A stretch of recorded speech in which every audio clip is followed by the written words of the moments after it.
Fala pessoal, Focus 23, Universo da Superação, mais um episódio conduzido por essa dupla, eu, humilde gafanhoto, ao lado dele, sucessor de Todakuri, quase um Jiraiya, o mestre ninja do Kenpo havaiano, Roger Chedi. Ossa! Hoje ele tá comportado, ele vem alternando a personalidade como corintiano e palmeirense para evitar briga, e qualquer dia desse ele vai tornar-se São Paulino. Tô quase fantasiado já, né? Antes que me zoe, né? E hoje é um dia especial, né? Hoje tem um grande amigo seu aqui pra gente bater um papo, né? Eu vou deixar você apresentá-lo. É, com grande prazer. Eu não vou pagar mais caro, não. Esse de prazer, não, tem que ser. Ele merece, ele merece. O grande prazer, um dos maiores humoristas do Brasil, meu grande amigo, Wellington Muniz, mais conhecido como Ceará. Seja bem-vindo, Ceará. Obrigado, Roger. Jaime. Seja bem-vindo, Ceará. Valeu, obrigado aí, galera do Focus 23. Prazer estar com vocês aqui, obrigado pelo convite. E aí, eu tô na de vocês aí. Ceará, hoje nós vamos contar muitas coisas que muitas pessoas não sabem. Primeiro, como você começou a tua carreira de humorista? Legal. Então, um beijo aí pra galera que tá vendo, ouvindo o Focus 23, né? Que eu dei o meu cumprimento a você. E o cumprimento, não confunda cumprimento com cumprimento. Cumprimento. É com O ou com U, né? O cumprimento, pegar na mão. E o cumprimento é aquilo que... Qual que é com co e qual com cu? Não, cumprimento. Eu quero te cumprimentar. Cumprimento é aquilo que a gente não vai falar agora. Que também não tenho. Bom, mas como eu comecei a minha carreira? Cara, na cara de pau, porque... Eu já dei entrevista falando disso. Eu acho que eu não tinha tanto talento para ser humorista. Você tinha quantos anos, você lembra? Eu lembro que eu comecei a observar os imitadores, assim, ficava encantado com essa coisa de mudar a voz. Eu tinha uns 14 para 15 anos. Lá no Ceará, óbvio. Lá, né? Todos os humoristas vêm do Ceará, né? É. E aí, eu comecei a observar, só que na minha infância, eu era uma criança que não tinha nada a ver com humor, era muito tímida. Porque geralmente os imitadores, os humoristas, começam cedo ali, né? Já imitando a família, o pai, a mãe, o tio, o avô, o vizinho, né? Imita animais e tal. E eu não tinha essa vocação.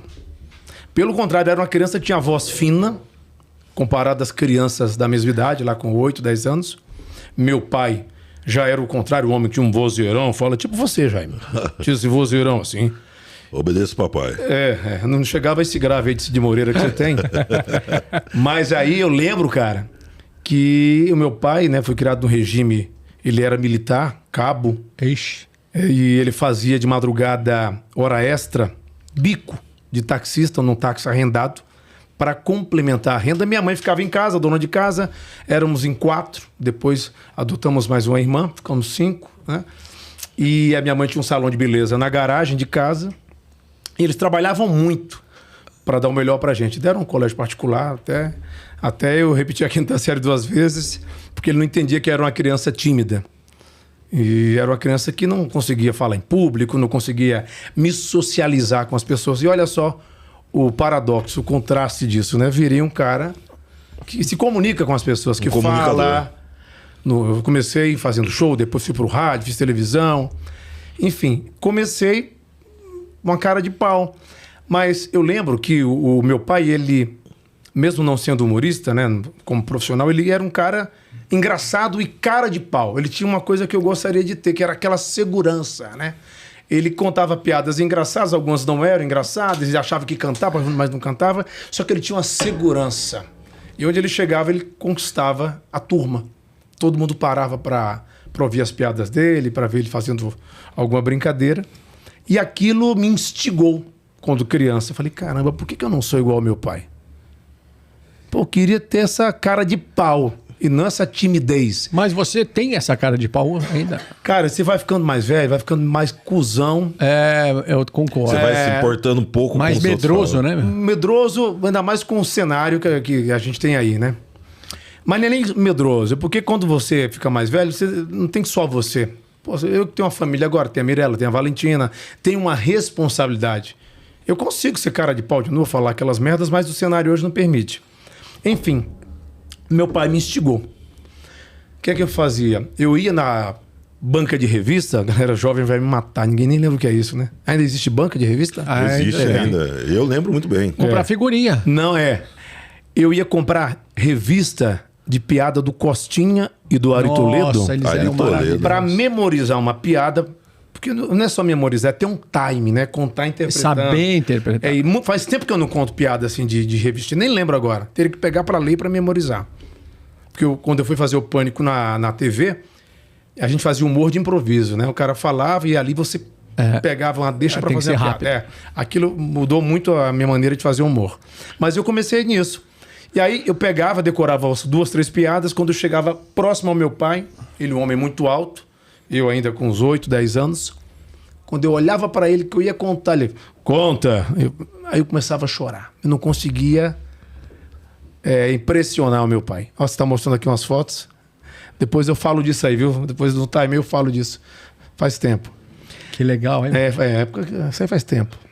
Isso aí é 1995, faz tempo. E aí, cara, eu comecei e meu pai, eu não conseguia contar piada. Quando eu ia contar também não tinha time de piada. Tinha 8, 10 anos. Foi passando o tempo e ele pagava colégio particular para mim. E meu pai, ele me inspirou muito. Minha mãe também, mas o meu pai, como eu vim de uma família muito pobre, ninguém sabe isso, né? Eu vim da família da periferia lá de Fortaleza, do João 23. Eu nasci no bairro do Montese, na periferia, alô Fortaleza. E aí, a minha mãe fala que eu nasci numa casa muito simples no bairro, numa casa meio que de pau a pique, sabe aquela casa com barro? E minha mãe falava isso pra mim, né? Com madeira, sabe? A casa pau a pique. Que história, hein, mano? E aí, quando a gente mudou desse bairro, que já era um bairro simples, mas hoje é um bairro bem melhor. Eu fui para um bairro mais afastado. E ali meu pai e minha mãe compraram um terreno e ele que construía lá com os pedreiros, ele aprendeu a fazer a parte elétrica da casa, a parte hidráulica. Eu lembro de criança, ele cavando uma cisterna, Vocês sabe? ajudavam ou não? Ajudavam. E aí o que aconteceu? Olha o que é um pai na vida... Eu sei bem o que é um pai na vida de uma criança. O meu pai, cara, ele me inspirou sem querer e sem saber que estava me inspirando. Eu digo para você que está me vendo agora, seja observador e escute. Porque tudo que você aprende é ouvindo e observando. Muitas vezes, se você está numa reunião que tem lá 10 pessoas, de um programa de TV ou de uma agência de publicidade, né? Aquela fogueira da vaidade, saia do palco e fique de plateia. Porque ali você vai observar quem são as pessoas, quem são os personagens. Um é mais vaidoso, outro tem mais ego, o outro é mais humilde, o outro é mais fanfarrão, sabe? Sabe o que você está falando? É muito importante. Eu sempre aprendi um dos maiores gênios do Brasil, chama-se, para mim, Miguel Falabella. E o Miguel fala, sabe como é que ele monta as novelas, as peças dele? Ele diz, por exemplo, nós estamos numa mesa de jantar, tudo que alguém fala, que todo mundo observa muito, ele guarda, chega em casa, ele escreve para colocar em alguma peça. Eu faço isso também. No meu bloquinho de nota. Que legal. Eu faço isso porque o meu pai, ele me ensinou sem saber que estava me ensinando. Então, olha, a minha mãe também, eu puxei o lado tímido, eu acho. É real. Da minha mãe. Você é tímido. Puxei o lado, eu acho que se eu fosse mais exibido como meu pai, mais cara de pau. Vai fazer a imitação, não quero saber se ela tá 100% engraçada ou boa, tá 10%, 20%, vai lá e faz. Eu não tenho essa cara de pau. E nem eu sei que eu não tenho o talento para chegar à excelência de todas as vozes que eu gostaria de fazer. Mas o que você tem de melhor, você tem que usar. Quando você faz imitação no rádio, porque rádio hoje tem câmera, né? Mas antigamente rádio era só gente, era só o áudio. Rádio é imaginação. Você está na tua casa, o cara vai fazer uma imitação, aí você para e foca o teu sentido só na tua audição. É mais fácil fazer rádio, então? Se é voz, não. Tudo é difícil. Rádio é mais fácil, não. É mais complicado, porque rádio não tem muito dinheiro, então você tem que aprender a fazer tudo. Operar a mesa, fazer locução, escrever teu texto, né? Às vezes tem locutor que vai lá, vende, vai pro comercial. Entendeu? Aprende a gravar também. Mas você fica menos tímido na rádio, né? Porque quem não te conhece, como eu te conheço, eu posso falar, cara, você fora do ar é outra pessoa, você é tímido, cara. Mas é a essência, ninguém muda a essência. E aqui o artista, quando ele sobe num palco, quando ele vai gravar uma cena de um filme, fazer uma novela, enfim, ele vira uma chavinha. Não sou só eu, não. Existem várias pessoas maiores, que estão aí há mais tempo, que até me ensinam só nessa minha observação que eu tenho, que são tímidas. Quer ver, um cara que eu acho um gênio, o Ney Matogrosso.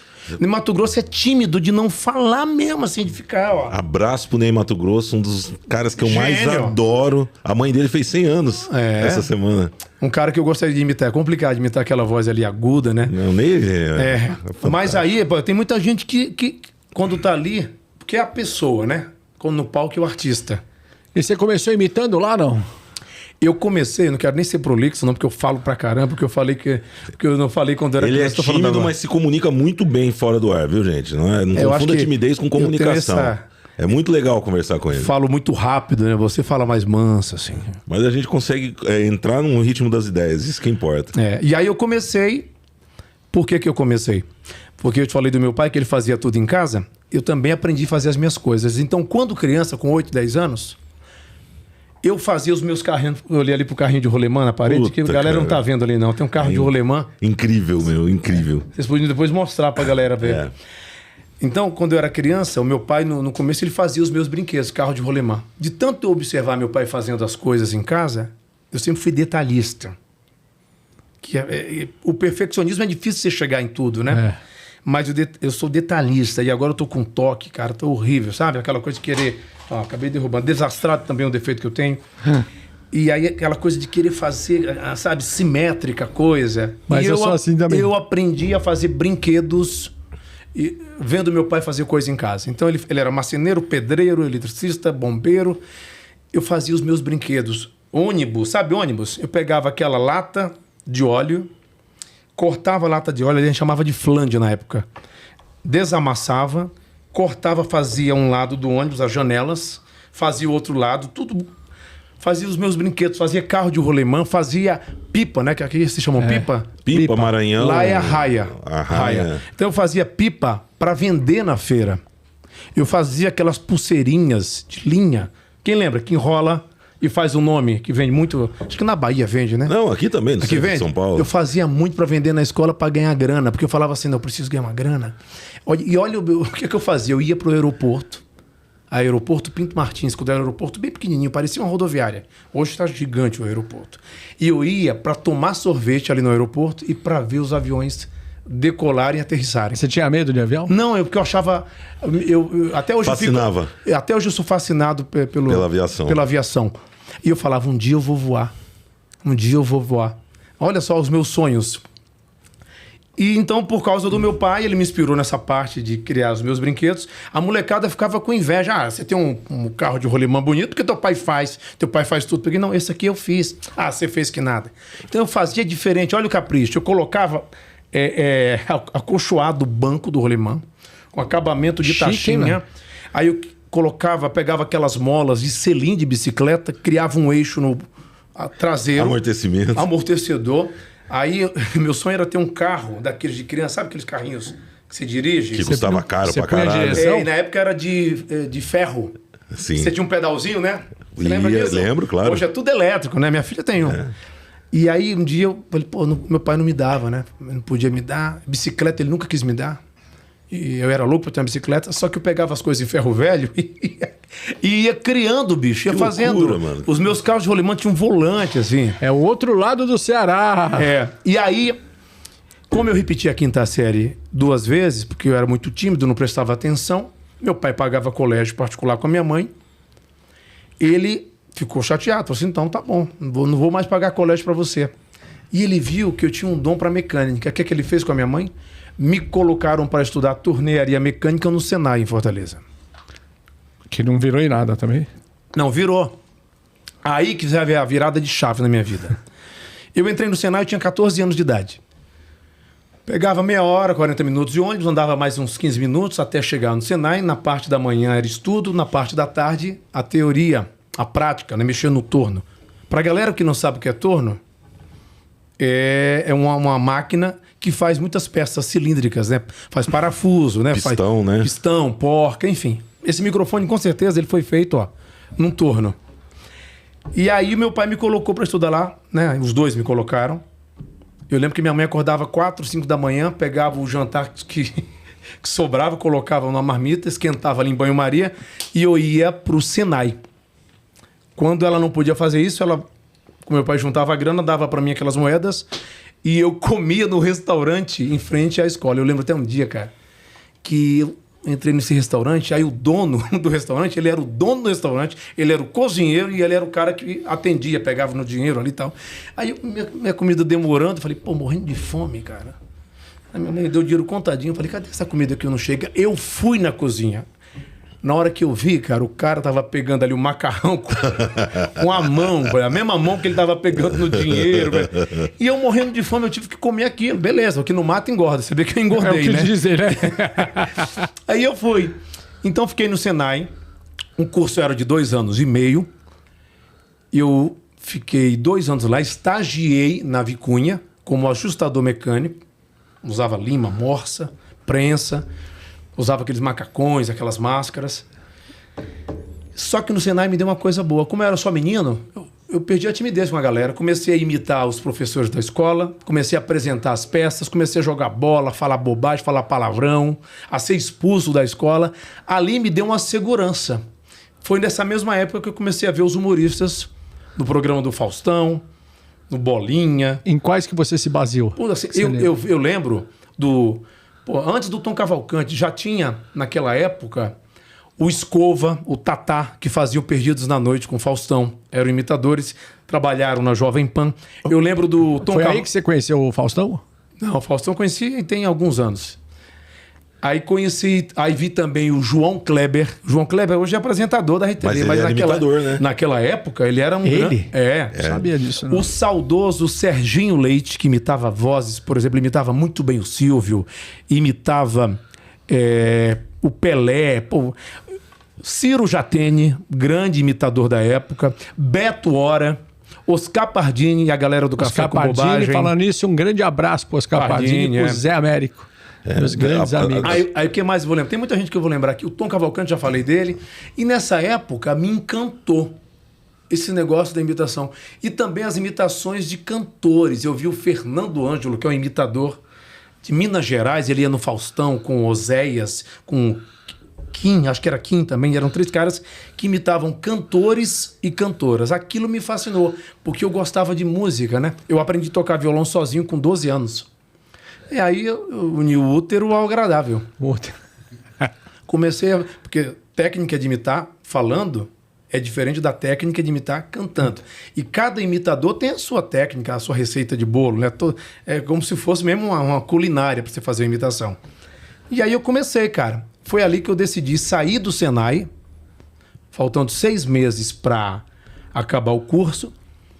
A gente estava morando já num bairro chamado José Walter. A gente morava numa casa bem simples. Minha mãe tinha alugado essa casa com meu pai 3 anos, depois perdemos a casa. E aí eu cheguei pro meu pai, eu lembro dele sentado num sofá e falei, pai, olha, eu queria falar com o senhor. O que é que foi? Eu já morrendo de medo. Não, pai, que eu não quero mais fazer esse curso de tornearia mecânica. Por que não quer, pô? Não quer, vai ser um vagabundo? Vai fazer o quê? Não, eu não quero porque eu decidi que eu vou ser um humorista, imitador, conhecido em todo o Brasil. Falei, você não vai ser porra nenhuma, você vai ser um vagabundo. Vai ser um vagabundo. Não quer estudar, pô? Pagava colégio pra você, não quer estudar, te coloco pra fazer um curso, tem uma profissão, você não quer fazer porra nenhuma. Começou a brigar comigo. Aí, aquela timidez que eu tinha quando criança foi embora. Eu olhei pra ele e falei assim, não, pai, eu vou ser isso. Eu vou ser. Aí, falei que ia ser humorista, que ia ser imitador, que ia ser apresentador. Bora correr atrás, né? Divisor de águas. Bora correr atrás. Aí que eu falo. É o desafio. Do que Deus me deu de resiliência. Porque eu sempre falo que não vence o melhor.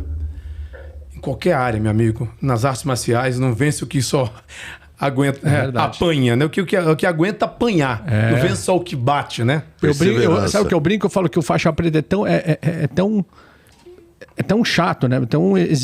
Que ele acaba se tornando faixa preta porque ele não desiste. É a resiliência, porque é uma história muito longa. Então, eu me tornei humorista porque eu decidi, acho que é coisa do livre-arbítrio. Como? Um cara tinha a voz fina. No começo de carreira, né? Voz fina quando criança. Falei pro meu pai que ia ser isso, né? Que ia ser humorista e imitador. O que é que eu fui fazer? Fui correr atrás do meu sonho. Como é que começou? Aí eu fui fazer teste em rádio, lá em Fortaleza. Fui reprovado em todos os testes de rádio. Eles devem se arrepender até hoje. Não, porque depois eu vou contar. Não, imagina. Porque a vida é assim, cara. Eu te falei isso aqui fora do ar. muitas vezes você não está preparado.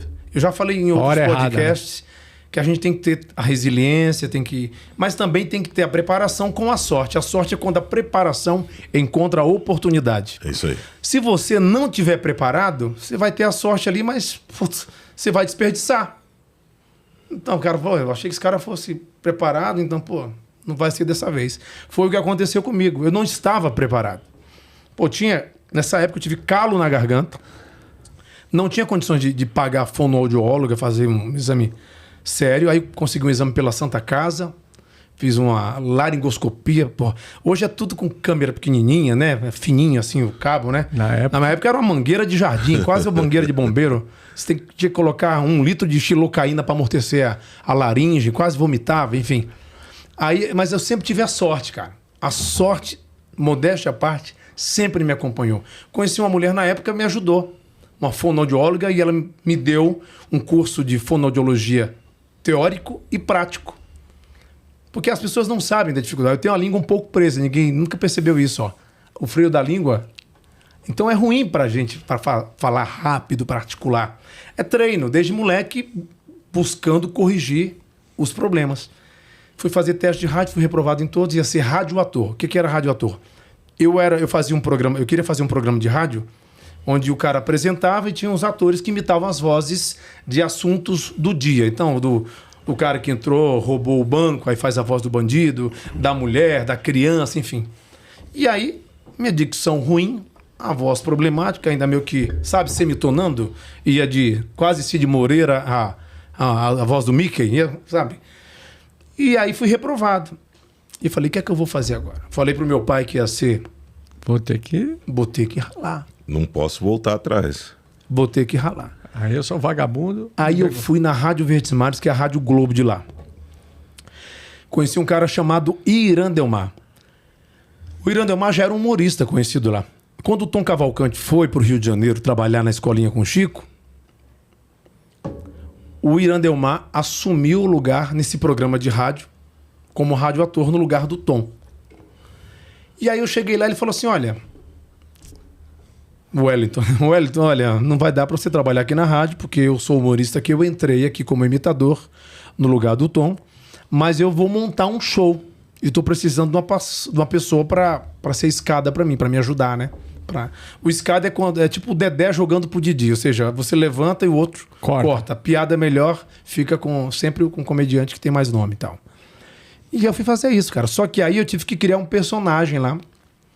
E como era começo de carreira, eu trocava de roupa no banheiro. A galera ia lá mijando e não tinha camarim, eu trocava de roupa.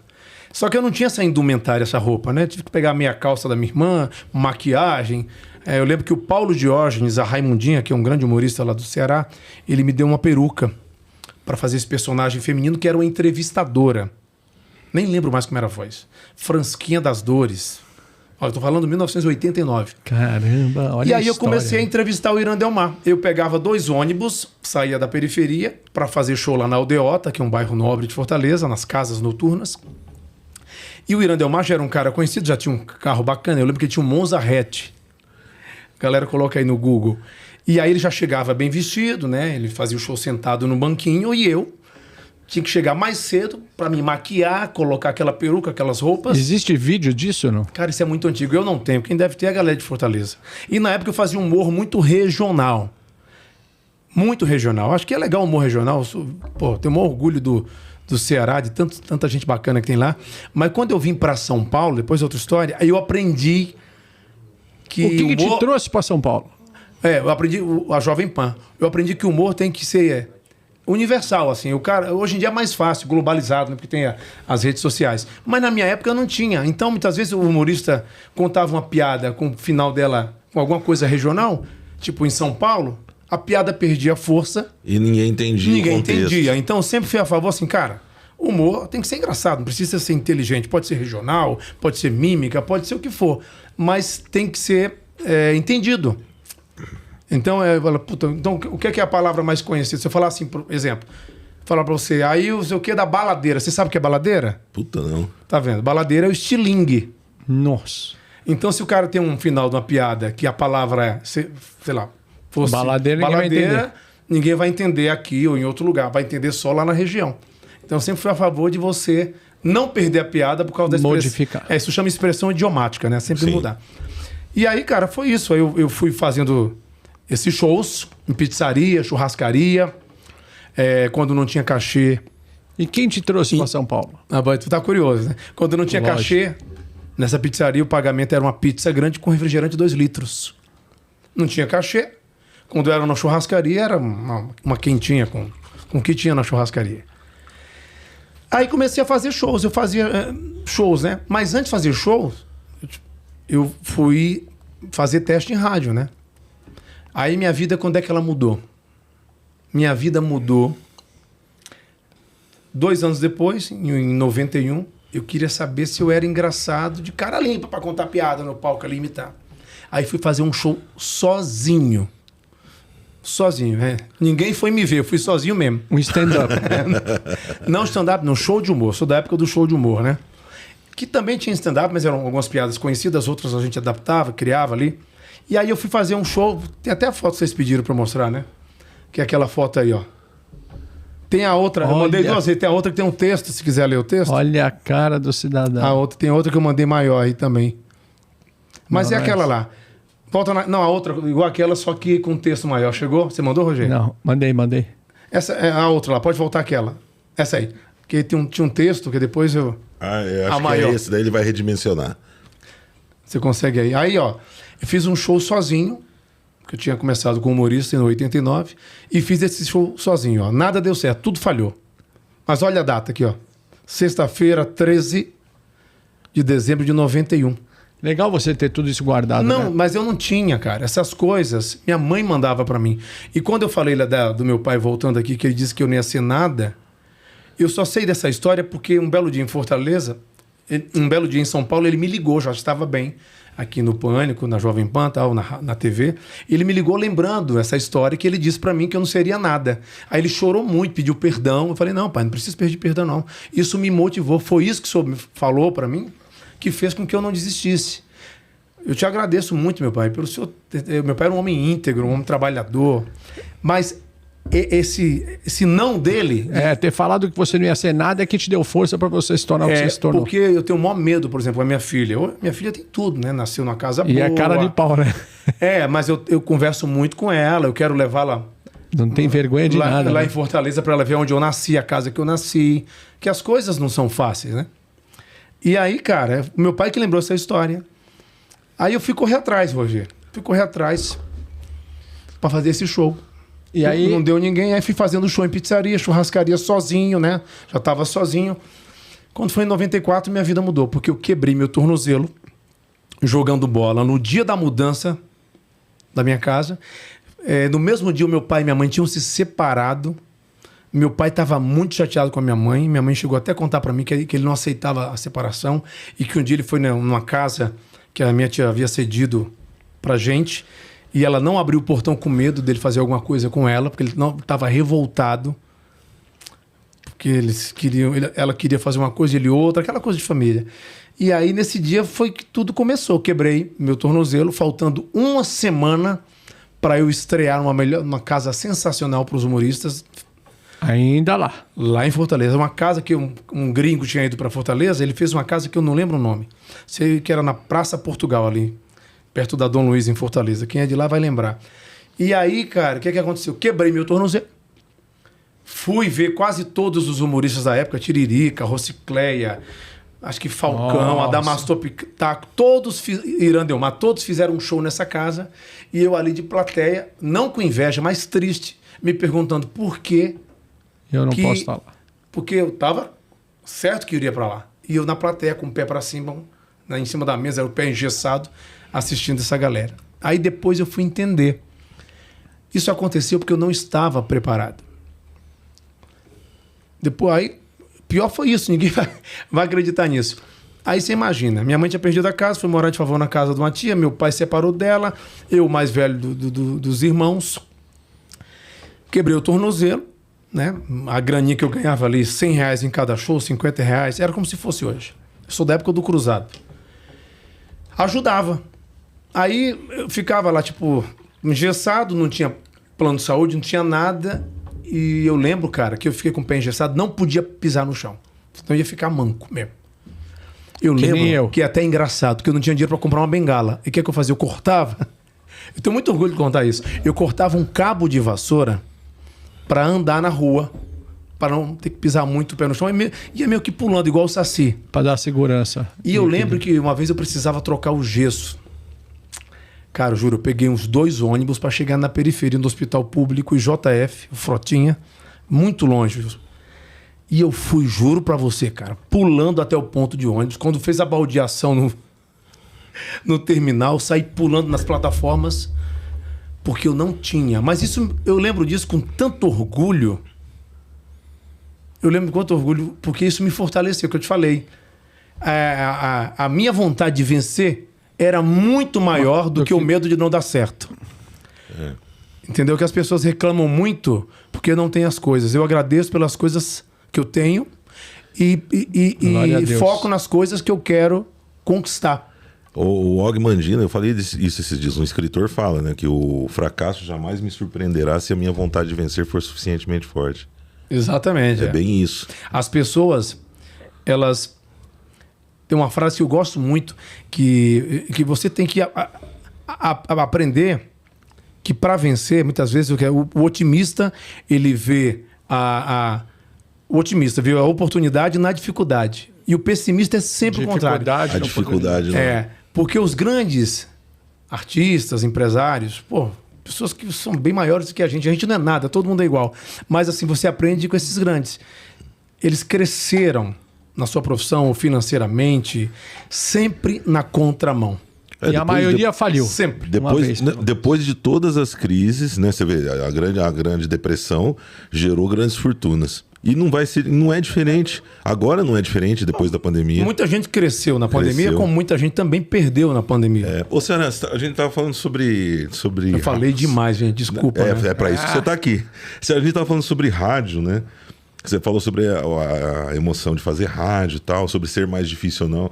É um lance muito interessante. Esses dias, sempre quando vou dormir, eu coloco alguma coisinha lá no YouTube. E esses dias, acho que pela 10ª vez, eles recriaram a Guerra dos Mundos do Orson Welles no YouTube. Aí eu falei, vou ouvir. São 3 horas e lá, né? Você falou, vou ouvir para ver a sensação que a galera sentiu naquela época, né? Porque era uma radionovela. E ele entrou no ar, mudou o texto lá, de repente, e realmente as pessoas achavam que a Terra estava sendo invadida por alienígena, né? É fantástico esse lance.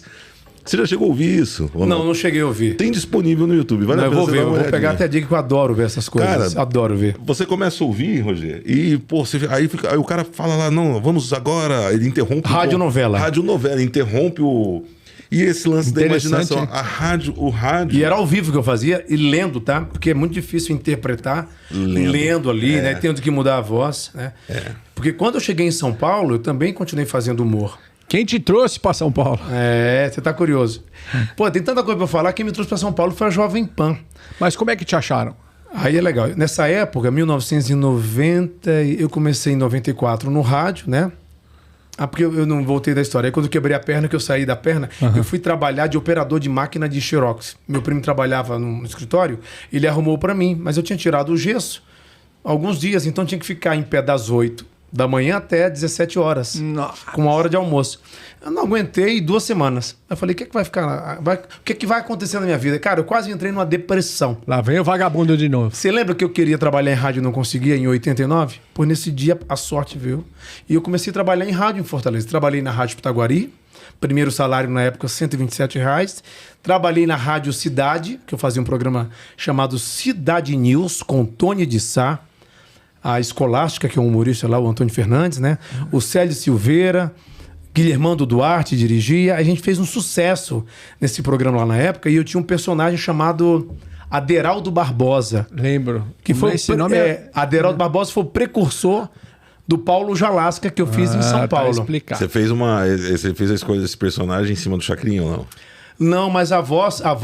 Porque o nome eu não lembro mais a voz. Como é que era o nome do Chacrinha? Era parecido, acho que era. Era, não é a Chacrinha, Abelardo Abelardo Barbosa. Abelardo. O meu era agora esqueci o que eu falei, Aderaldo Barbosa.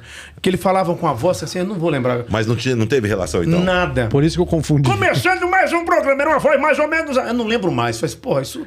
Tô Cara, falando que de legal. 1995, cara. Eu não lembro mais.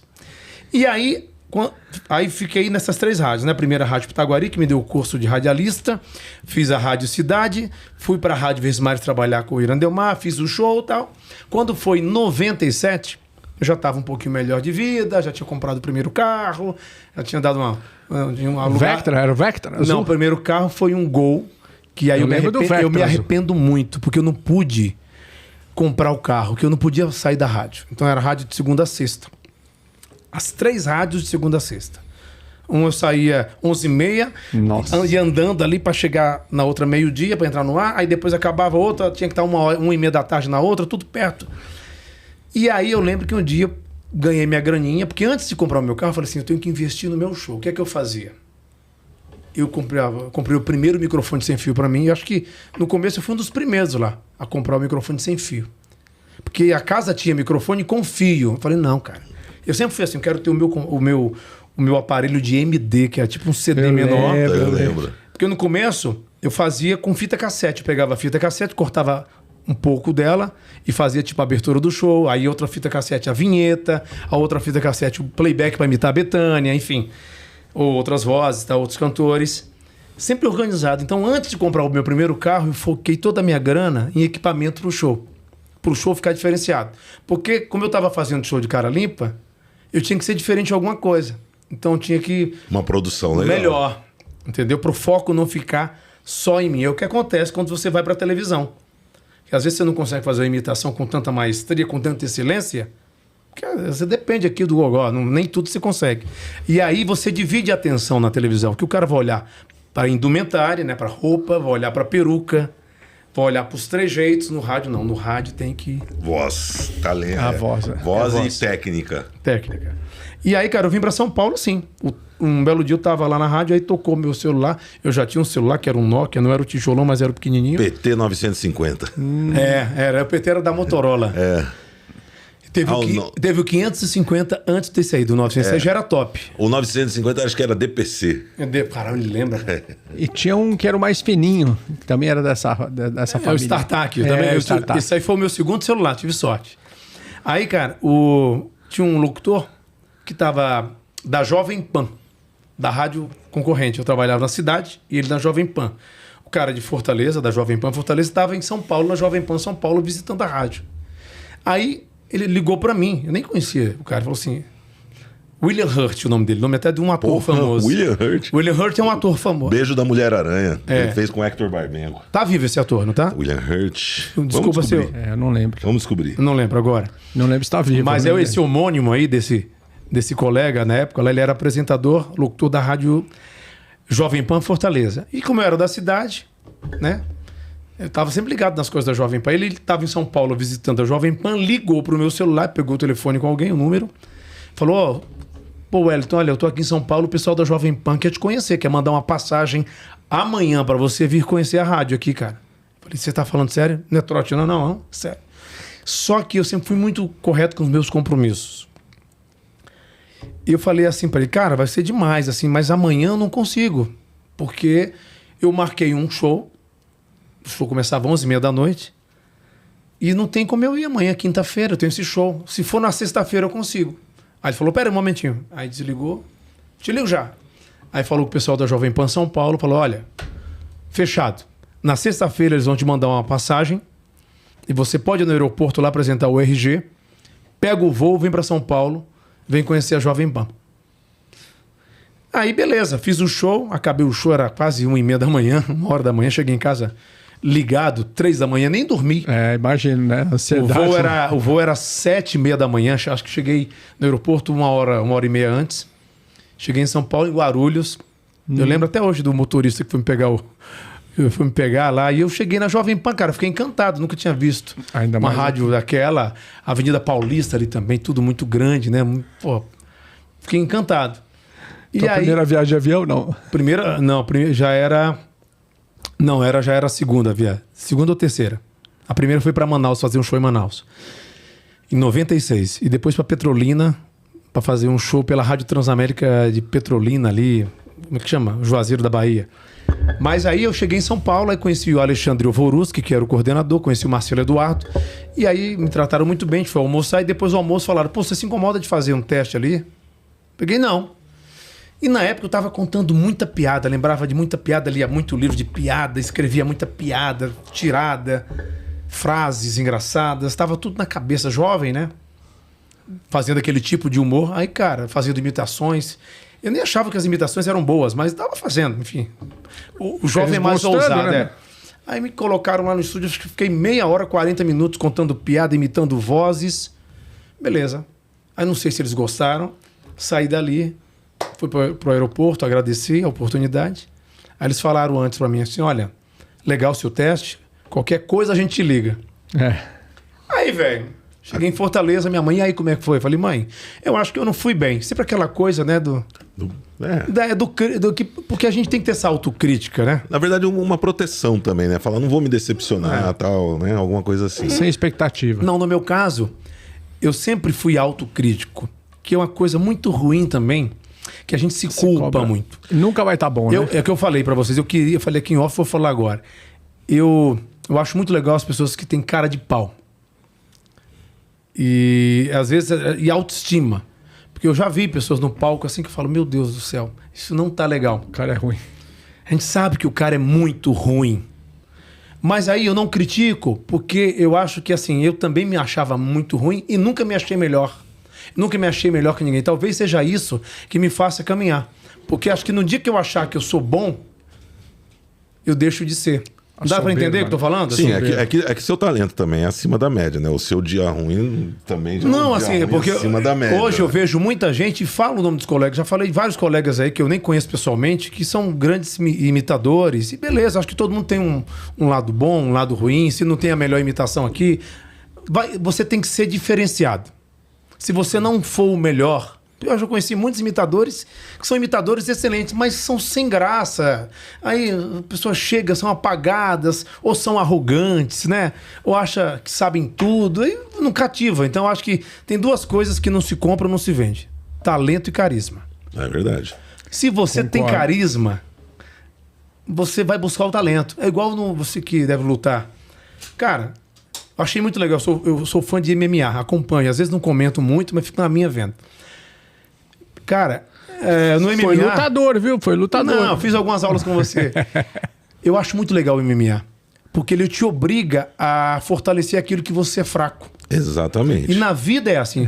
Porque assim, o cara... Não adianta você vai lutar em MMA se você é bom só no boxe. O cara vai te finalizar, porque ele é bom no jiu-jitsu. No chão. Sim. Se você é bom de chão, mas não é bom no luta olímpica, o cara vai te botar pra baixo. Não, o chão trouxe minha última derrota. É isso aí. Então... A gente tem que fortalecer. Puta, eu falo, caramba, eu tô cantando, não tá afinado. Eu sei quando eu não tô afinado, eu sei. A minha filha agora tá com um mês que eu coloquei ela em aula de piano. Falei, graças a Deus que eu trabalho e posso colocar. Mas eu não podia isso, nem meus pais podiam fazer isso por mim. Mas eu posso fazer pela minha filha. E eu fiquei impressionado, assim, com o ouvido afinado dela.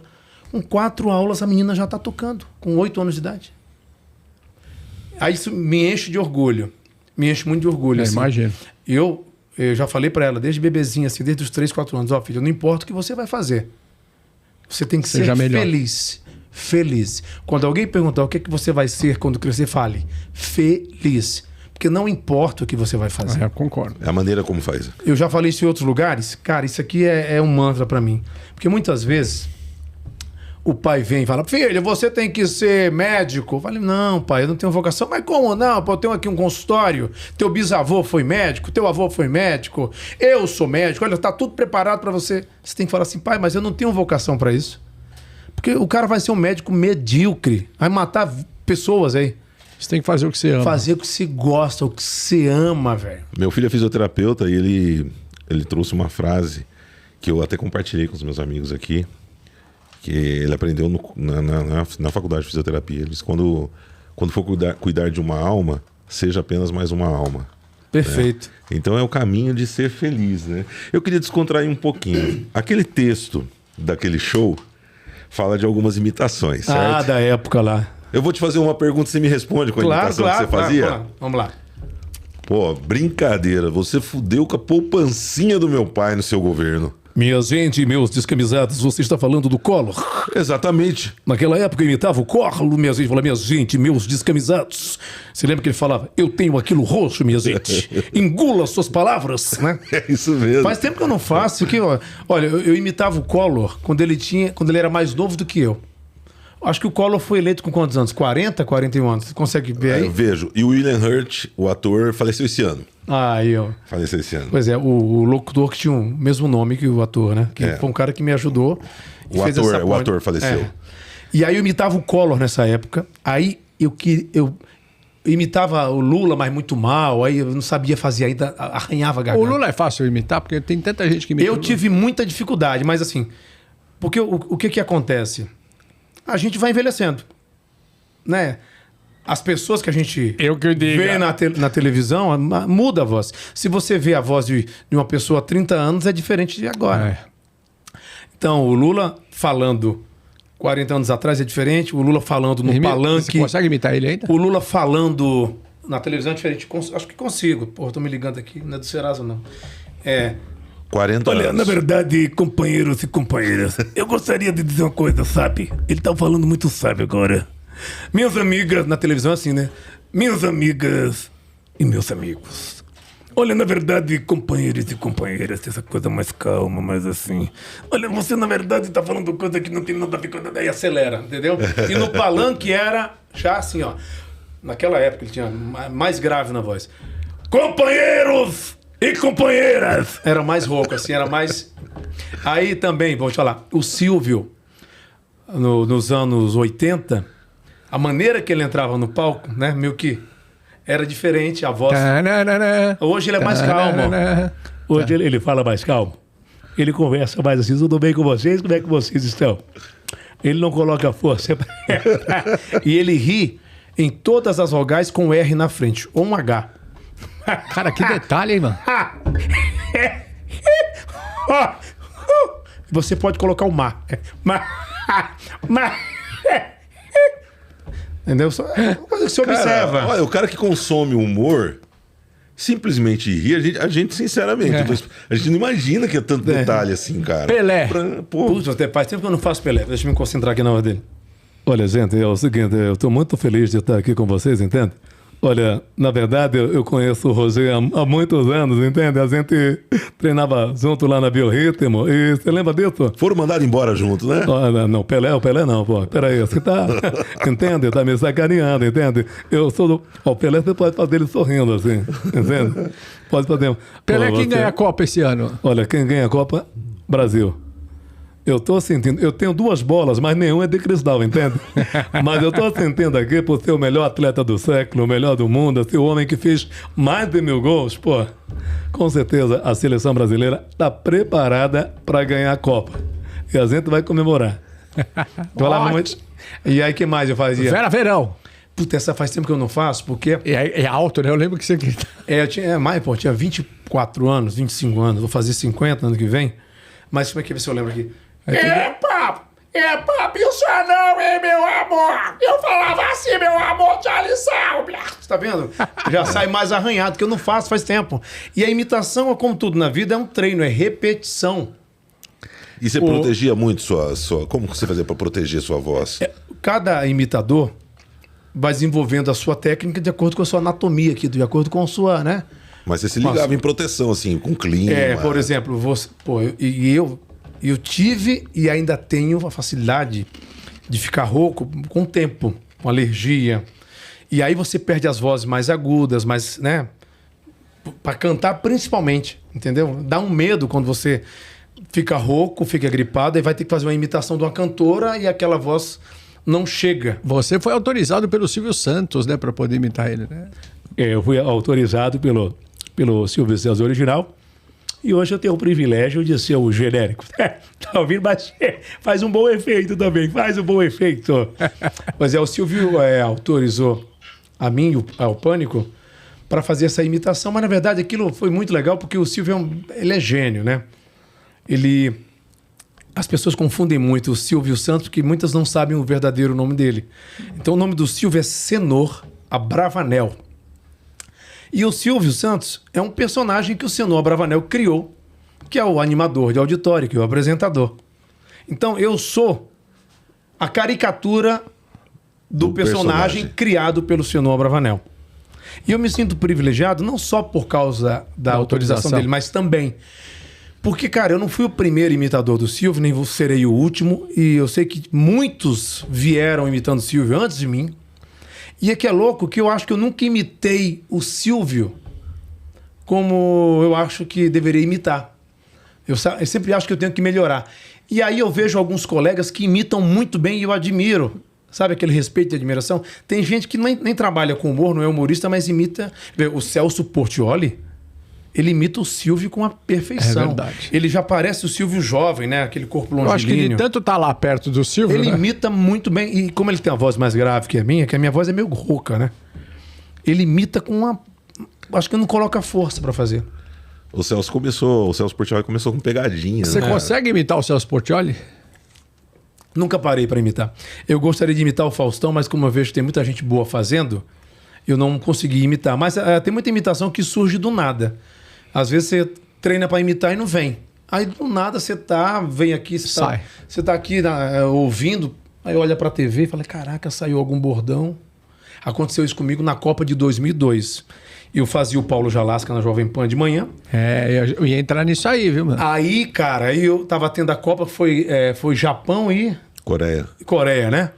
E eu lembro que tava tendo Bom Dia Brasil e teve uma entrada do Márcio Canuto. Eu não sei se lá... Ou no Brasil. Ou no Brasil, na torcida. Aí ele entrou e eu ouvi aquilo, a voz dele. Cheguei na rádio, mostrei pro Japa, o Marcos Aguena, que fazia a produção comigo do Paulo Jalasca. E eu falei, Japa, vamos fazer aqui uma brincadeira. Eu vou fazer o Paulo Jalasca, chamando agora direto da Copa do Mundo, da Coreia, do Japão. Ele, Márcio Canuto. Aí, cara, botava os efeitos de buzina, de torcida. E aí, Márcio Canuto, como é que tá a torcida para o jogo de hoje? É sexta-feira e a seleção brasileira vai jogar daqui a pouquinho. Vai ser um grande... Comecei a fazer ali, cara, sem técnica nenhuma, mas com medo de ficar rouco, né? Pensando assim, não, calma. Quer uma coisa mais aqui na máscara, né? Não é... E tem uns tiros, né? Ele é muito que é o mais engraçado. difícil. E eu conheci na Record ano passado, ele é contratado da Record, um homem de 1,90 m, cara grande, e ele... adorou a imitação. Acho que foi a primeira vez que ele... Acho que é a primeira ou a segunda vez que ele tinha visto essa imitação, né? Ano passado, mas começou... Ele comentou alguma coisa? Ele gostou, a gente postei lá nos stories. E ele falou que gostou, só que surgiu sem querer, sem fazer um laboratório, numa necessidade para colocar conteúdo ali no programa de rádio. Sem querer saiu a voz, né? Uma brincadeira. E acontece, o Datena eu tive que treinar muito para imitar o Datena. Manda. Hoje ele tá falando diferente, né? Tem que assistir mais o Datena. Todos, né? Todos, Olha, né? mas é brincadeira, né, mano? Barbaridade. Me ajuda aí, meu irmão. Ou será que eu tô errado, hein, cara? Põe na tela. Olha, me dá imagens agora do negócio dele, né? Que é assim, pô. Pau que dá em Chico, dá em Francisco. Ou será que eu tô errado? Me ajuda aí, pô. Nunca mais treinei, mas assim, sai. Você já Muito pegou, bom. você ou outro parceiro assim de trabalho, pregou uma peça em algum amigo, assim? Vamos sacanear um amigo. Vamos... Cara, tem um quadro que depois foi pra televisão, que na época dos trotes da Rádio Jovem Pan, tinha os trotes do Silvio. Era Silvio Contratações. Eu lembro disso. E aí eu lembro uma vez que eu fiz trote com muita gente. Eu Contratando, né? Você contratando. O que a gente fazia? Olha o que a mente doentia da galera, da gente do Pânico lá. Na época, você ligava pro SBT, eu tô falando de 2000, tá? 99, 2000, 2001. Faz tempo, hein? Foi quando eu te conheci. É. Eu lembro, peraí, deixa eu olhar. Eu conheci ele nessa época. Eu lembro que quando você ligava lá pro SBT, tinha uma música de ramal, que era um coralzinho feminino, tipo SBT, SBT, na nossa frente só você. Era uma coisinha bem bonitinha assim. Aí você ficava aguardando passar a ligação. E aí um dia a gente ligou lá e gravou essa musiquinha no estúdio, deixou gravadinha lá. Aí pegamos uma produtora da rádio, uma produtora, acho que era uma menina que trabalhava ali na Piruinha Jovem Pan. Como se fosse a secretária. Como se fosse a secretária do Silvio, que eu não lembro o nome dela agora. É muito famosa essa secretária do Silvio, assim. Agora eu não lembro o nome. E aí, a gente usava dessa musiquinha para dar mais credibilidade. E aí a menina ligava. Olá, tudo bem? Boa tarde. Olá, sou a secretária do Silvio. Era uma voz feminina bem educada, assim, tipo uma voz de aeromoça, sabe? Secretária sempre fala, né? Muito educada. Olá, tudo bem? Boa tarde. Eu sou aqui do SBT, sou secretária do Silvio. E aí eu falava assim, ela falava, eu gostaria de falar com a senhora Dercy Gonçalves. Cara, aí eu ligava para as pessoas dizendo que era do SBT, né? Liguei para Dercy Gonçalves. Nossa. Na casa dela, dizendo para ela que era o Silvio, que estava ligando pro SBT. Nossa, Aí cara. a menina tocou a musiquinha, né? A senhora aguarda um pouquinho na linha, aí botou a musiquinha do SBT. A Dercy Gonçalves acreditando que era Do SBT. do SBT. Aí eu comecei a conversar como não Silvio Santos, mas como o empresário Silvio Santos, não o apresentador. Aí já muda o tom de voz, já fala mais sério. Olá, Dercy, tudo bem com você? Aí ela com aquela voz, como é que ela fala? Ela... Oi, Silvio. Boa tarde, pô. Boa tarde, Dercy. Olha, eu estou te ligando porque agora eu estou com um projeto aqui no SBT e pensei no seu nome para conduzir o programa. Eu gostaria que você apresentasse. Ai, Silvio, que bom, Silvio. Você sabe que eu tô precisando trabalhar, cara. Eu gosto muito de trabalhar na televisão. Aí eu ia conversando Puta com ela, que conversando, pariu. seduzindo. Aí no final que eu fazia sacanagem. Então, Dercy, eu vou fazer com você a versão para ansiosas, a versão do fantasia. Se você vai ter que mostrar a teta, enfim, já zoava ali com ela, já fazia piada com ela. Vamos marcar um jantar no Rancho da Pamonha. Anota aí, quilômetro 45 na Dutra, enfim, inventavam as histórias. E aí no final ela mandava aquele palavrão. Ah, vai pra puta que pariu, cara. Vai te fuder, porra. Eu tô aqui achando que é o Silvio, porra. Ai. Fiz isso com o João Gordo também na época. Mas o E João até- Gordo deve ter ficado nervoso. Até né? hoje tem isso na internet, se procurar. João Gordo, ele começou a me xingar. Eu falei, então vai pra lá, vai se foder, elefante tatuado. Cara, porque ele começou a me xingar e eu disse, Silvio, né? Vai te foder, vai pra lá. Comecei a xingar e ficou mais engraçado, né? Porque ele xingava de um lado e eu respondia do outro. Puta, cara. João Gordo é um cara legal. Puta, Ele Mas é. ainda bem que você não Ele estava é. na frente dele, né? Não, e depois de muitos anos, ele deu entrevista pra mim na minha casa, onde eu moro. Eu fazia um programa no Multishow, quando eu saí do Pânico, eu fazia um programa no Multishow chamado Ceará Fora da Casinha. E eu fazia um quadro lá que era diferente com Gabi, que é um personagem que eu imito, que é a Marília Gabriela. Você é Grande ótimo. jornalista. Aí eu peguei, fiz esse personagem lá com a turma no Multishow. E o João Gordo foi um dos convidados. Eram 20 temporadas. A gente fez 2 temporadas, cada uma com 20 episódios. E aí esse quadro, né, que foi baseado na Gabi, que a Gabi fazia de frente com Gabi. E eu fazia diferente com Gabi. Ele gravou lá em casa, foi lá em casa. Tem isso na internet, no canal da minha mulher, se colocar. Eu entrevistando ele de Marília Gabriela. Hoje eu converso com ele, João Gordo, que tá mais magro, fez uma bariátrica. Por que você fez uma bariátrica, João Gordo? Ela conversa, meu, assim. Você vê que isso que ela tem, a Gabi, de conversar com as mãos, quando você joga pro personagem, você exagera um pouco mais, né? Dos óculos. Você pega os detalhes, né? Os óculos lá. Ela tem essa mania de tirar o óculos, né? Mas eu peguei vários óculos, fui colocando na cabeça e o negócio foi dando certo. Às vezes uma coisa que não é para ser engraçada, é engraçada. Dentro desse universo do humor, teve algum... Porque, por exemplo, nós temos um universo de superação. Eu sou palestrante motivacional. E no meio disso, às vezes, você tem uma situação...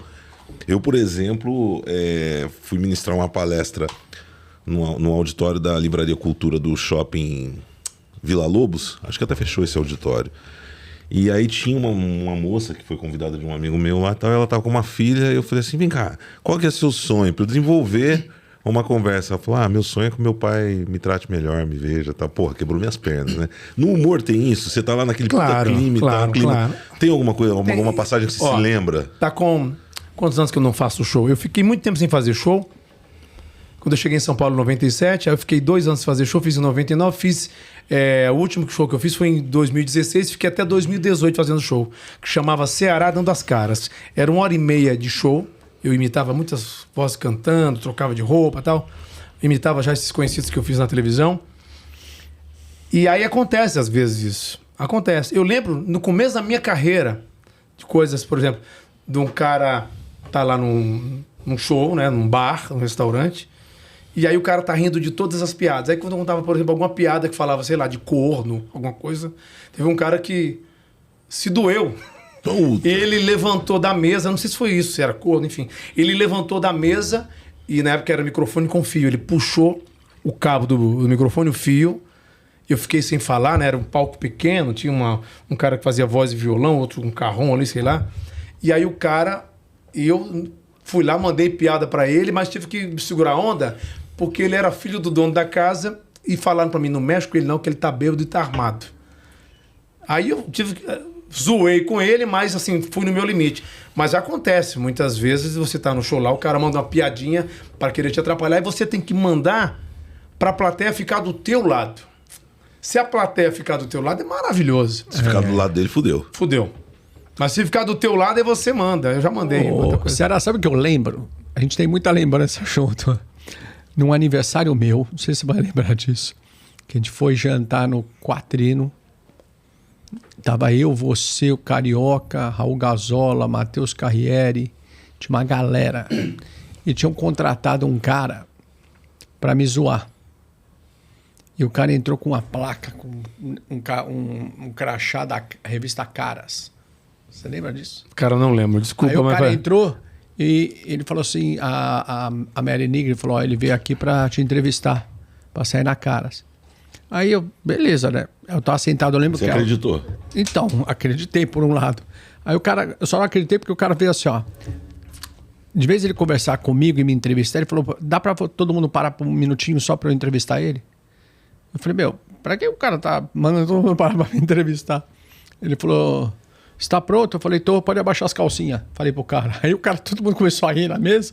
Aí o cara olhou, eu lembro que ele olhou pra você e falou, você tá rindo o quê? Você acha que você é comediante? Não, mas eu sou palhaço igual você.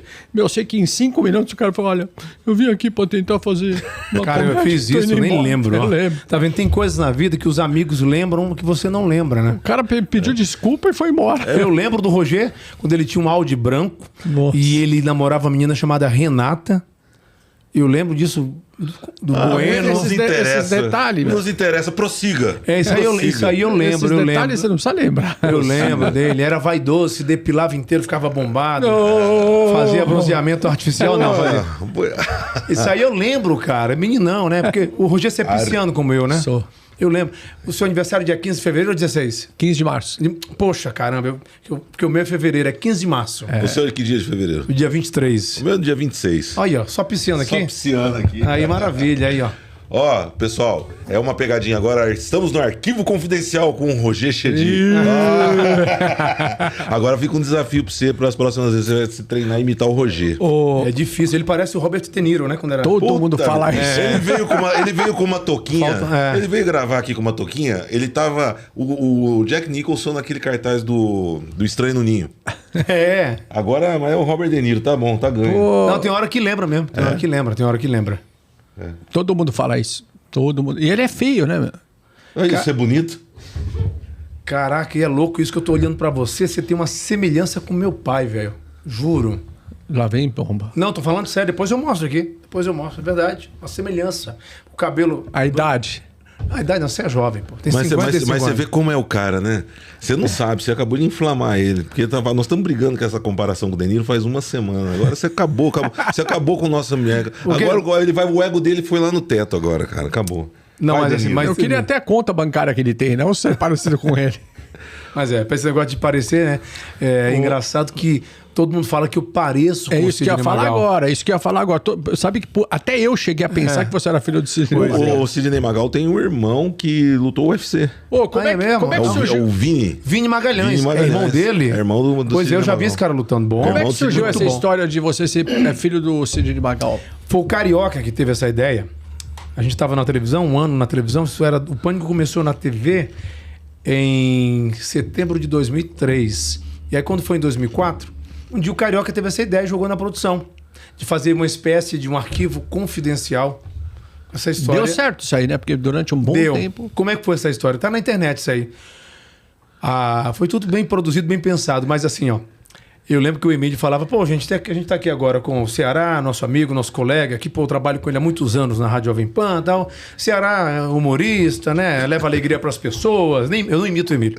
Imita várias pessoas, vários personagens, mas olha só como é que é a vida, né? O Ceará tem uma tristeza muito grande dentro dele. Alguma coisa assim que ele falou. O Ceará não conheceu o seu pai. Aí, bicho, eu ficava com cara de choro, aquela coisa bem canastrão no palco. Todo mundo querendo rir, querendo chorar, a plateia meio que duvidando, né?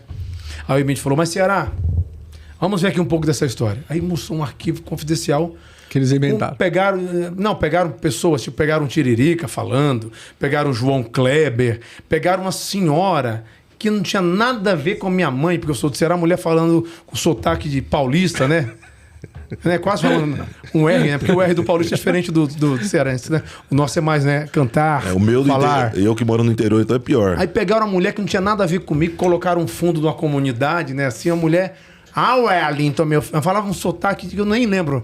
Mas mesmo assim a galera acreditou. Aí quando voltou pro Emílio no ao vivo, o Emílio falou, será, mas a sua tristeza vai acabar, porque a produção do Pânico foi atrás e nós encontramos o seu pai. A galera, que entre agora... No Pânico na TV, o pai do Ceará. Aí entrou o Sidney Magal cantando. Entrou mesmo? Sandra Rosa Madalena. Ele já tava no clima.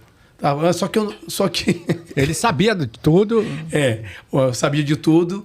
E lógico, e a galera não sabia, só os apresentadores ali. E alguns apresentadores. A gente tinha um negócio no Pânico que a gente, quando ia trollar alguém, tipo assim, faziam lá, tipo, só 3 tem que saber. Não fala pra galera, não. Quanto mais veracidade passasse, melhor. É tanto que até hoje...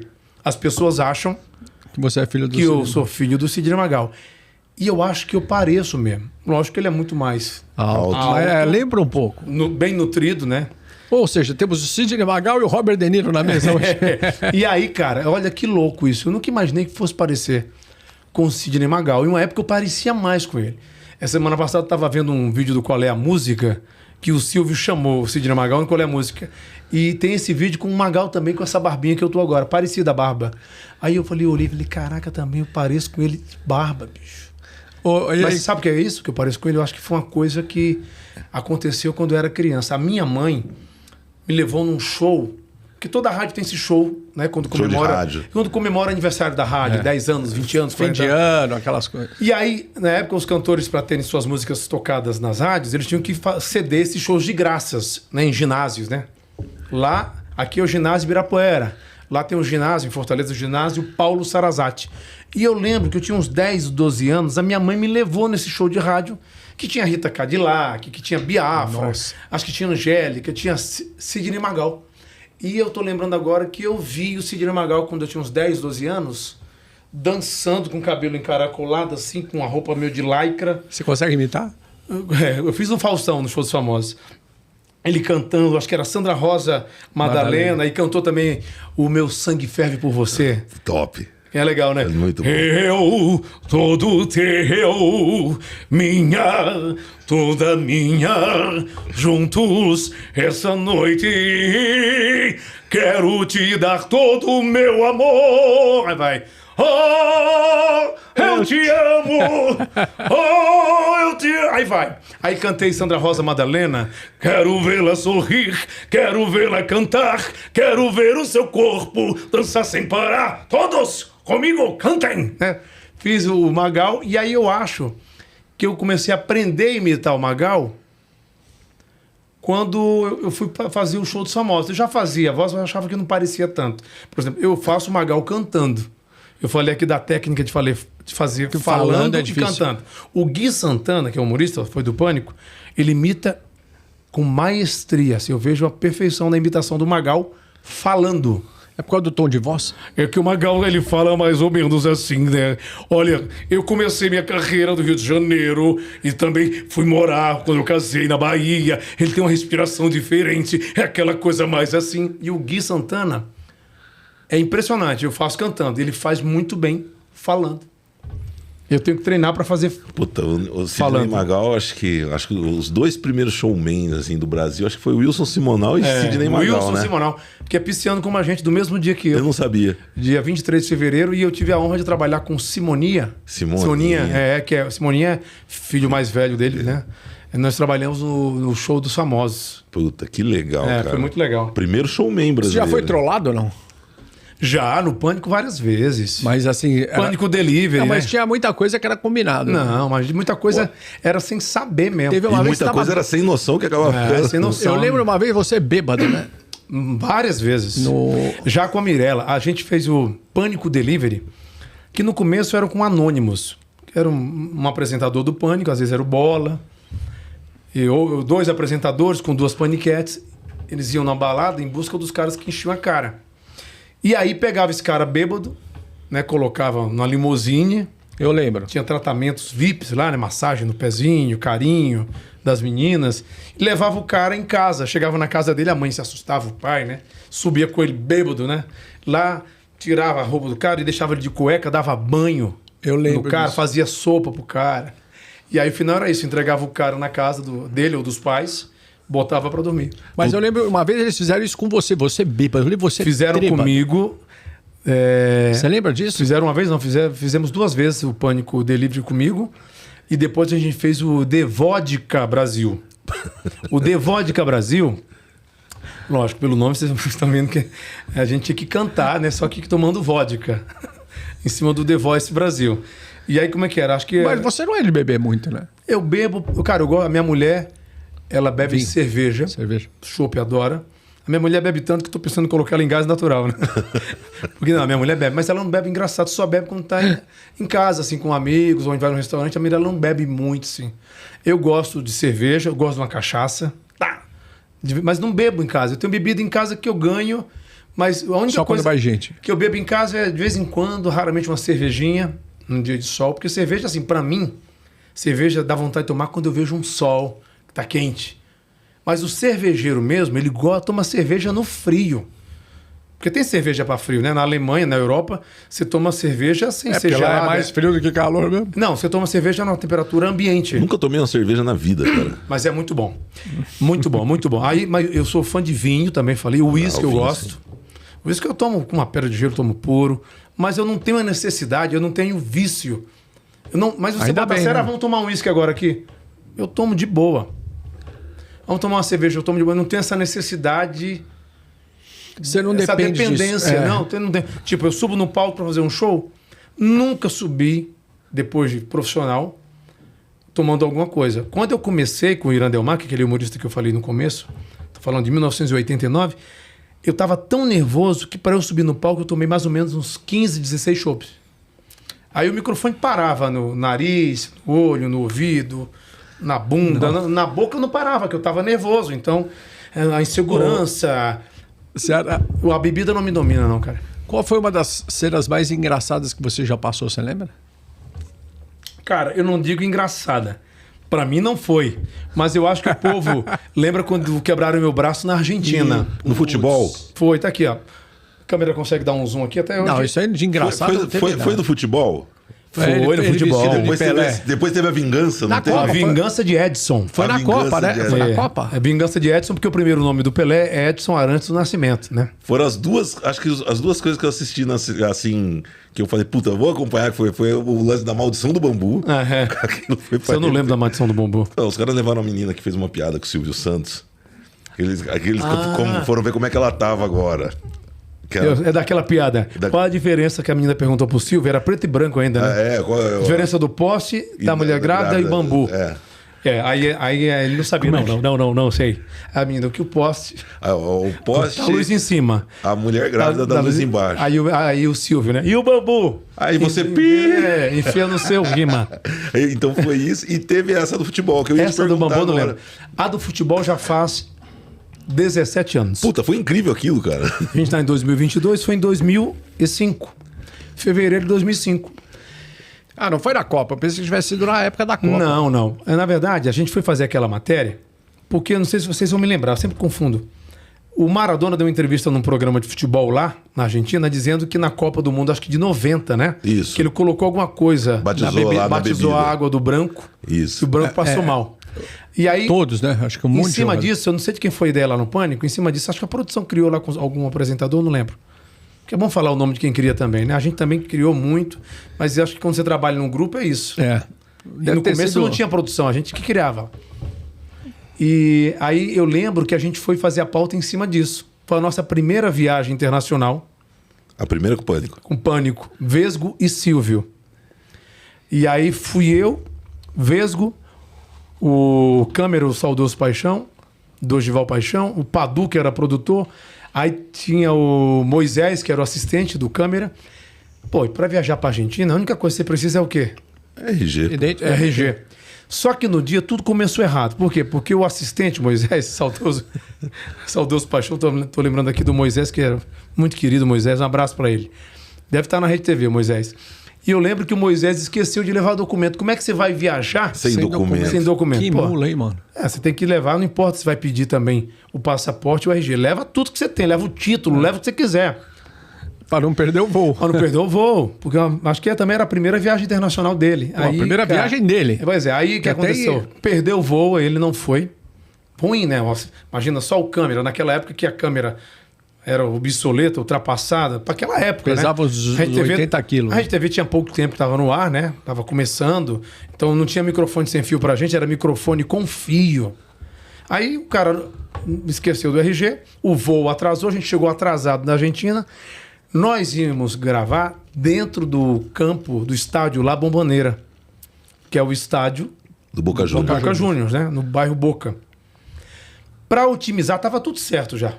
A produção, tinha falado com uma produção da Argentina para falar com o pessoal do clube e tal, estava tudo certo. Só que aí a gente estava atrasado, entramos na van quando chegamos na Argentina e já fomos direto para o bairro do Boca. Chegando no estádio, para otimizar, para gravar logo, para não perder tempo, que ia escurecer, o Vesgo, muito jovem ainda, com 22 anos, naquela loucura dele, vontade de trabalhar, né? Vamos gravar, ele pegou, chamou o câmera e entrou ali num jogo de várzea, numa pelada que estava tendo do lado de fora do La Bombonera. E ali, bicho, os caras jogando, quem são aqueles malucos? Eu, na hora, quando eu podia me caracterizei de Pelé ali, o maquiador não podia, não tinha verba. Então eu peguei ali uma peruca, uma roupa da seleção brasileira, né? Um uniforme da seleção brasileira. E comecei a me caracterizar de Pelé. Coloquei a chuteira, meião, todo indumentário. Todo indumentário. Quando eu entrei, eu olhei pro goleiro, eu ia fazer uma gag, uma brincadeira. Cheguei pro argentino, parei o jogo com o Vesgo ali e falei: olha, dá a bola aqui pra mim, que eu sou Edson Arantes do Nascimento, o Rei Pelé, entende? Eu sou o melhor jogador do mundo, pô. Sou melhor que Maradona. Dá a bola aqui pra mim. Dá a bola aqui. Eu ia pegar a bola, fazer umas embaixadinhas, tentar dar uma bicicleta ali, pra ficar engraçado no vídeo. O goleiro deu uma piscada, assim, pra 2 jogadores. Aí, tu quer a bola? Aí deu a bola pra mim. E deu uma piscadinha. Quando eu comecei a fazer embaixadinha, esse vídeo tem, vocês vão ver. Veio um jogador para dar uma tesoura. Ele deu uma tesoura, eu saí, né, no reflexo do primeiro. Como eu sou destro e o outro que veio por trás do lado esquerdo, eu não vi. Aí ele pegou o meu pé, quando eu tava apoiando o pé no chão, acho que foi o pé esquerdo, que ele pegou, pá! Aí eu caí pro lado esquerdo, Apoiou o braço. Apoiou a mão. com o peso do corpo, e eu subi ali mais ou menos 1 metro, acho. Deve ter doído, hein, mano? Aí tá. Aí, cara, doeu, mas assim, quando eu saí correndo, eu falei assim, porra, quebrei meu braço, meu pulso, cara, quebrei meu pulso, meu pulso e tal. E aí era engraçado, porque era um cara, né, num personagem... Caracterizado com aquela dentadura e tal. Que é a mesma dentadura do Silvio. E a galera achando que era brincadeira. Eu correndo, eu era muito magrelinho na época, eu tinha 76, 77 quilos, né? Eu estou um pouquinho mais pesado. E a galera rindo, porque não, eu quebrei meu pulso. Meu pulso tava assim, um S, ó. Só que a minha sorte é que não foi fratura exposta. E eles não acreditaram, por isso, graças a Deus que não foi. E aí eu falei, não, meu pulso. E doía, não? Doía, mas Não era uma dor insuportável. Não, eu já quebrei tornozelo, joelho, tudo meu quebra do lado esquerdo. Porque a cena, eu lembro. Porra, doeu em mim, mano. Não, pois é, mas aí a cena é forte. Eu nem gosto muito de ver, às vezes eu vejo para perder o medo e tal, para não tem que vencer esses medos. Lógico. Mas eu já quebrei tudo no lado esquerdo, o tornozelo que eu falei no começo da entrevista, rompi o ligamento do joelho numa casa de massagem quando era solteiro. Puta, eu Como caí é que você conseguiu? eu caí num, sabe aqueles negócios de jardim que são várias madeiras, tipo dormente, num espaço Eu pensei que entre um e estivesse outro. transando. Não, acho que seria bom, né? De 4. Não, a pessoa. Não dá. Não tenho essa fantasia, não. Com todo respeito aí. Ó, aí eu caí, cara, nesse negócio do jardim, que era tipo um. Não é espelho d'água, são uns degraus que passam por cima de um lago de carpa, sabe? Aquela coisa? Sei. E eu caí no meio, entre um e outro ali, eu rompi o ligamento. Todas as minhas fraturas são do lado esquerdo, eu não entendo isso. Mas lá na Argentina aconteceu isso. Aconteceu que eu quebrei. E aí teve a vingança. Né? Não, mas acontece que eu... Como é que foi a vingança? Mas aí a gente foi para um hospital.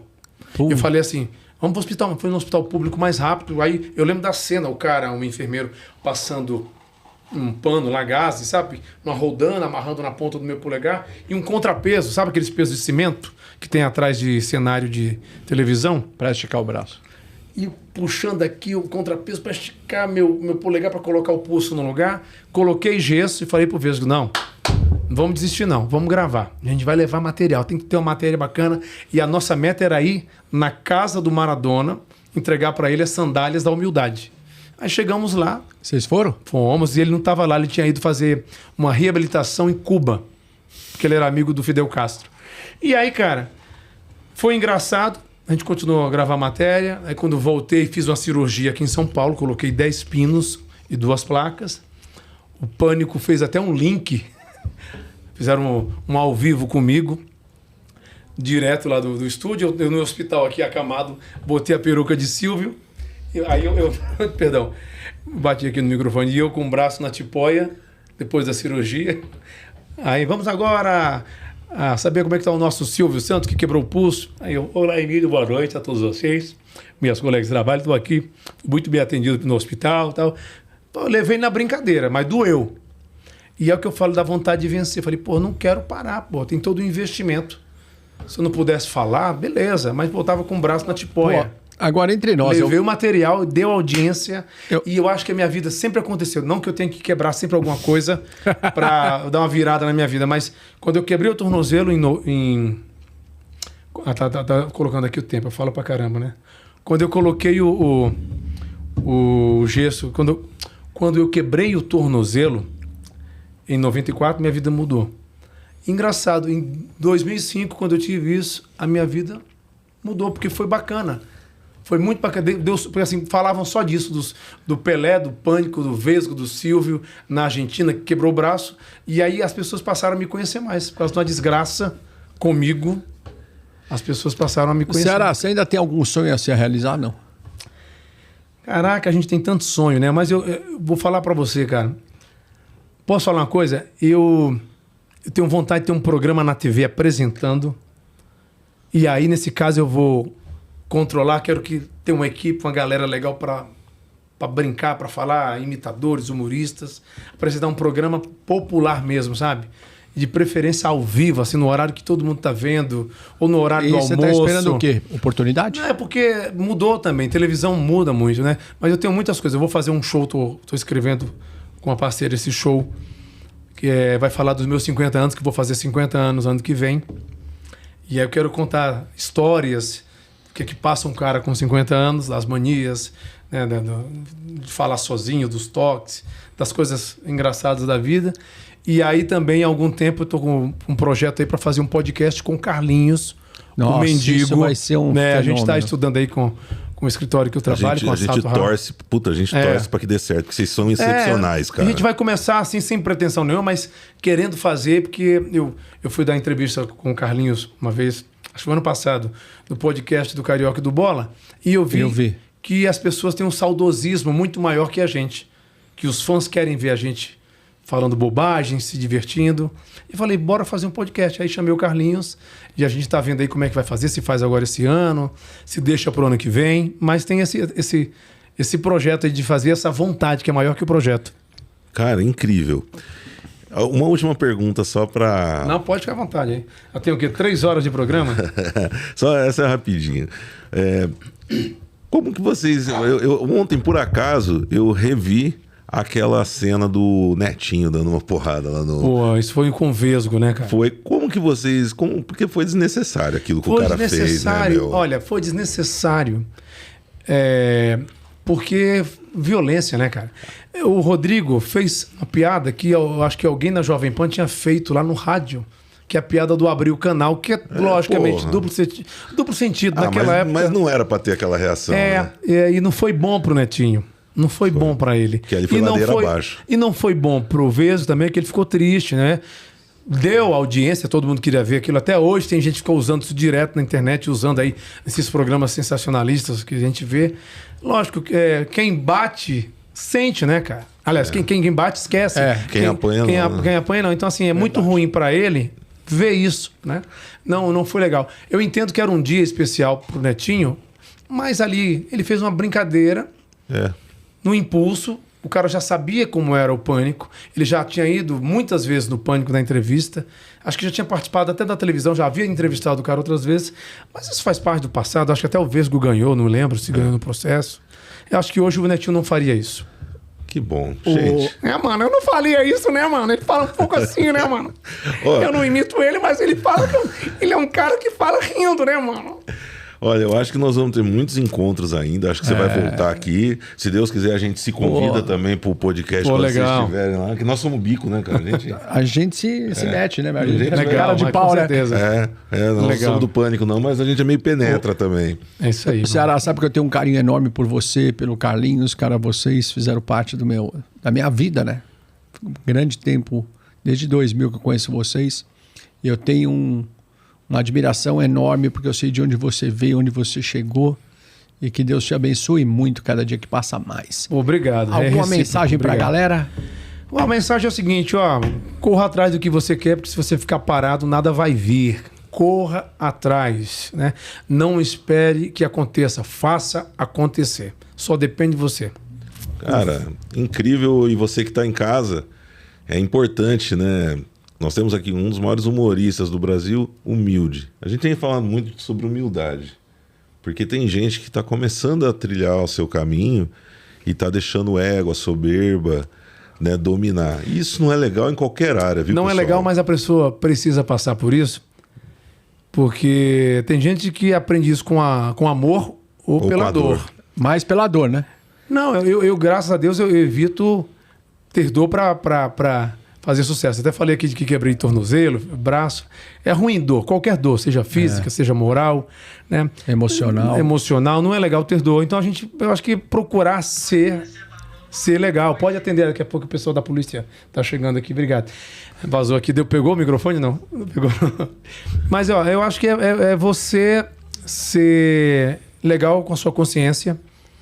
E acho que muito mais, é muito bom ter dinheiro, ganhar dinheiro, dar aquele presente quem você gosta, o pai, a mãe, comprar uma casa, um carro, né? Poder viajar, levar a família, ajudar alguém que também não é da família, porque ajudar quem é da família é fácil.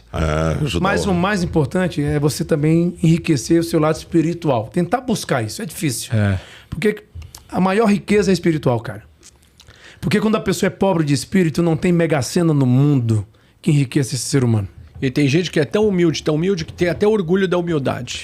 Não, e assim, a pessoa pode aprender assim com esses erros. Eu acho que eu sempre falo isso, que o esperto aprende errando. O inteligente aprende vendo o esperto errar para não cometer os mesmos erros. Eu já falo diferente. Eu falo que o inteligente aprende com os seus erros. O sábio aprende com o erro dos outros. Não, e é uma coisa, eu ia chegar na sabedoria, porque tem um estágio, né? Inteligência todo mundo tem, né? Agora, sabedoria para poucos. E é muito bacana isso, você achar que você não tem sabedoria. Nunca acha que você tem. Deixe que alguém fale que você é bom, nunca diga que você é bom, nunca fale eu sou o melhor, eu sou... Porque às vezes você está criando uma ilusão e você não é o melhor. É isso. Porque quem sabe que é melhor, sabe. E não precisa falar. As pessoas também sabem. É isso. Muito obrigado. Obrigado a vocês. Você... sinceramente nos trouxe aqui uma aula de como perseverar. Muito. Eu acho que... E esse é o intuito do programa, né? Porque a gente pensa assim, foi como o Carlinhos quando ele veio aqui. A história dele é linda. Linda. Tenho certeza que nós aprendemos muito com ele e hoje a gente aprendeu muito com você e espero que esse aprendizado possa ser constante. Pô, legal. Também aprendi com vocês aqui. Chegou para cuidar. Obrigado. Galera, com força, foco e fé, você chega onde você quer. Focus 23. Até mais, Fernando Collor de Mello. Um abraço pra você, minha gente. Será que...